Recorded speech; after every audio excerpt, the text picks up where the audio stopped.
जिला कोरिया बैकुंठपुर के एसईसीएल के महाप्रबंधक बीएन झा ने R9 Bharat news national channel से खास बातचीत की, जिसमें उन्होंने कर्मचारियों के हितों की बात रखी। उन्होंने कहा कि कटकोना कालरी में प्रतिदिन 6000 टन का कोयला उत्पादन होता है। कटकोना कालरी के कर्मचारी के लिए स्वास्थ्य व्यवस्था, पेयजल व्यवस्था, आवास व्यवस्था, तालाब गहरीकरण एवं चिल्ड्रन पार्क, गार्बेज स्वच्छता कार्य, मरम्मत कार्य प्रगति पर है।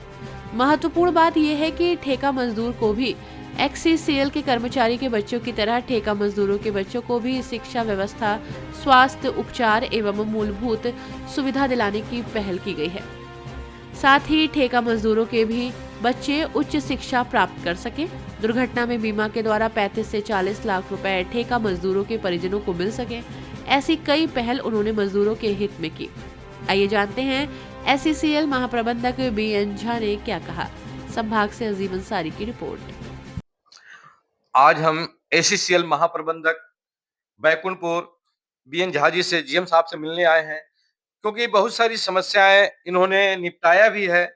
कटकोना के लिए कटकोना कालरी की खास माइंस की बात करते हैं, क्योंकि आसपास के जो बैकुंठपुर एसीसीएल क्षेत्र का जो माइंस है वो हमारा कटकोना माइंस सबसे पिछड़ा हुआ है, क्योंकि ट्रांसपोर्टिंग की लंबी समय लगती है। 10 किलोमीटर के एरिया में ट्रांसपोर्टिंग कुल परिवहन हो पाती है, तो वो एक परेशानियां हैं इनके सामने।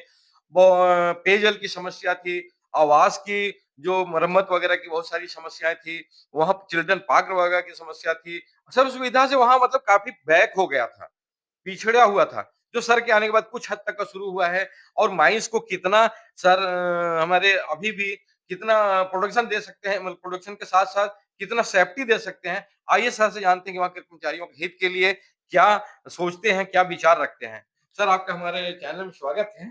तो आप कटकोना माइंस के बारे में हमें बताएँ। मैं चाहता हूँ कटकोना माइंस काफ़ी पिछड़ा हुआ था, ये आप भी जानते हैं, चाहे प्रोडक्शन के मामले में हो या खेल से, स्वास्थ्य से, स्कूल से, सारी चीज़ पीछे है सर। तो आप ऐसा क्या विचार रखते हैं कि कटकोना भी एक बाकी माइंस के बराबर में आ जाए?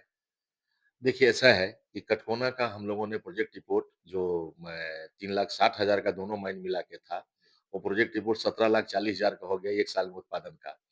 उससे जुड़ी आपने सही कहा। एक चीज़ और बता दें आपको कि अभी जो कोकिंग कोल आपका 3 सीम में कोकिंग कोल है और प्रतिदिन कोकिंग कोल का उत्पादन वहाँ से 4,000 प्रस्तावित है टन, प्रतिदिन। तो अभी गवर्नमेंट ऑफ इंडिया ने कोकिंग कोल को स्ट्रेटेजिक मिनरल घोषित कर दिया, स्पेशल दर्जा दे दिया है। उस हिसाब से उस पर ज़्यादा फ़ोकस तो हमारे भारत सरकार, हमारा कोयला मंत्रालय, हमारा जो एसईसीएल के मुखिया हैं, कोल इंडिया के मुखिया हैं, उनका तो ध्यान है ही। तो उसी तारतम्य में हम लोग उसको बढ़िया से डेवलप करेंगे, 17,40,000 वहाँ से उत्पादन करना है, जिसके लिए टेंडर की प्रक्रिया जारी है। आपका जो 5 नंबर खदान है, उसको और इसको दोनों को हम लोग मिला देंगे, एक मैनेजर होगा। ज्वलंत है वो सिक्योरिटी का है। जी। जी, आस-पास के गाँव में बेरोज़गारी बहुत ज़्यादा है। वहाँ के लोग अशिक्षित टाइप हैं और वो दूर से चोर को ले आते हैं हाँ। और आए दिन छोटी-मोटी चोरी करते हैं, तो काम में बाधा होता है। उसके लिए हम लोग कारगर कदम उठा रहे हैं, डिपार्टमेंट भी सलेक्शन कर रही है। हम लोकल ही बोले हैं कुछ लोगों को आप लोकल ही लगाइए ताकि ये काम नहीं हो। एक अच्छी पहल मिली है कि वहाँ के नगर के लोग जो कटकोना कॉलोनी है, वहाँ के लोग चोर को खदेड़ते हैं सब लोग। हाँ। ये बहुत बड़ा अचीवमेंट हमारा ट्रेड यूनियन और वहाँ के जो समाज के लोग हैं, ये बहुत बड़ी अचीवमेंट है। तो वो भी एक रास्ता में हम लोग चल रहे हैं। अब उतना टन कोयला ट्रांसपोर्ट हम कैसे करेंगे? तो हमने 2 प्लानिंग चल रही है, या तो बेल कन्वेयर से ले आइए कटोरा साइडिंग या हम लोग जो जिलाधीश महोदय को हमने कहा है कि पैसा हमसे ले लीजिए आप, लेकिन रोड जो है सब बाहर से उसका बनवा दीजिए। बरडीहा गाँव बहुत सघन गाँव है और 6,000 टन जब कोयला डेली वहाँ से निकलेगा, तो वहाँ का रोड बाहर से ज़रूर होना चाहिए। उसके तहत में भी जो जिलाधीश महोदया हैं, उन्होंने अपना निर्देश दिया है अपने अधीनस्थ अधिकारी को कि आप जो है सो उसको रोड को बनाइए। तो ये यह काम भी हमारा वहाँ पर चालू है।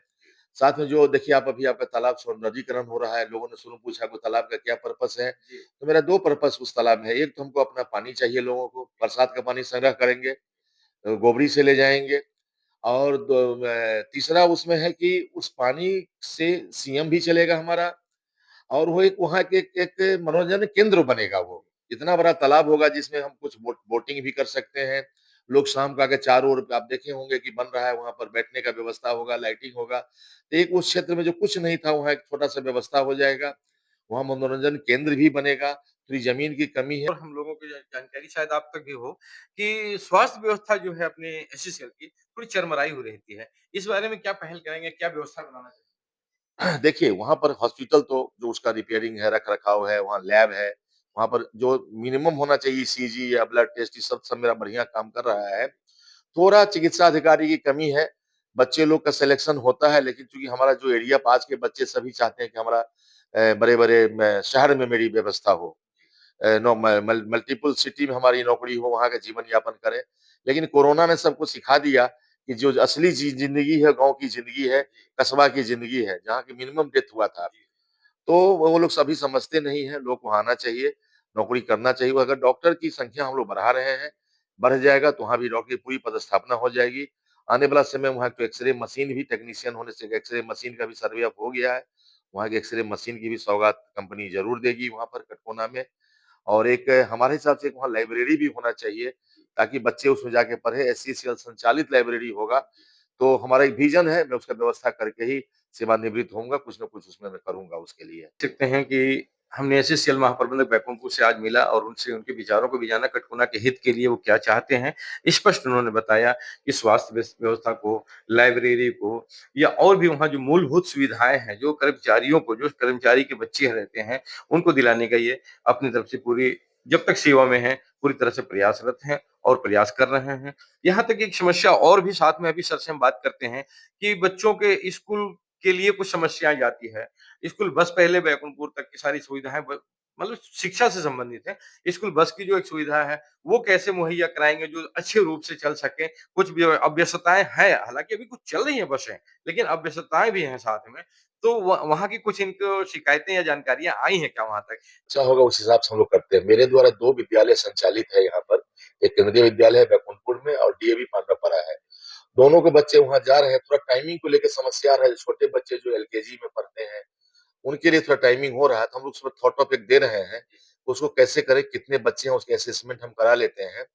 क्योंकि वहाँ के गाँव के भी बच्चे इन्वॉल्वमेंट है, ये हम कोशिश करेंगे अगर मुड़मा-पुटा के कितने बच्चे हैं, तो नहीं होगा तो उनके लिए हम एक सीएसआर में बस जो है हम कोशिश करेंगे छोटा बस ही हो, उनके लिए एक अलग से अगर हम देखते हैं अगर हो जाता है, तो उनके उनके बच्चे भी यहाँ पढ़ते हैं हमारे केंद्रीय विद्यालय में, तो वहाँ व्यवस्था हो जाएगा और डीएवी हमारा पांडवपुरा में।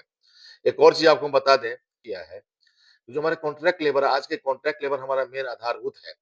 तो कॉन्ट्रैक्ट लेबर के बच्चों के लिए भी ऐसा व्यवस्था हुआ है कि जो हमारे प्रोजेक्ट विद्यालय में वो बच्चे पढ़ेंगे उनके, तो उनको भी वही फी लगेगा जो हमारे एससीसीएल के बच्चों को लगता है। और साथ में एक और घोषणा किया गया है कि जो कॉन्ट्रैक्टर के जो बच्चे अगर किसी शासकीय पॉलिटेक्निक या इंजीनियरिंग कॉलेज या मेडिकल में पढ़ते हैं, तो उनको हम लोग आधा फीस जैसे हम अपने एम्प्लॉयी के लिए फुल फी रिइंबर्समेंट करते हैं, उनको हम आधा फी रिइंबर्समेंट करेंगे। और उनके पत्नी, बच्चे जितने डिपेंडेंट हैं, उनको हम लोग इंडोर हॉस्पिटल का भी ट्रीटमेंट ऑफ फैसिलिटी उनको दे दिया गया है कॉन्ट्रैक्ट लेबर के बच्चों का। ये सारा सुविधा किया गया है, माननीय कोयला मंत्रालय के द्वारा और हमारे कंपनी के उच्च अधिकारियों के द्वारा ये भी निर्देश है, उनका सबका कॉर्पोरेट सैलरी पैकेज अकाउंट खुलवाना है कॉन्ट्रैक्टर के लिए, कि कभी उनका बाहर भी अगर दुर्घटना होता है, अगर सड़क में दुर्घटना होता है तो उसमें भी वो काफ़ी इंश्योरेंस के हकदार होंगे।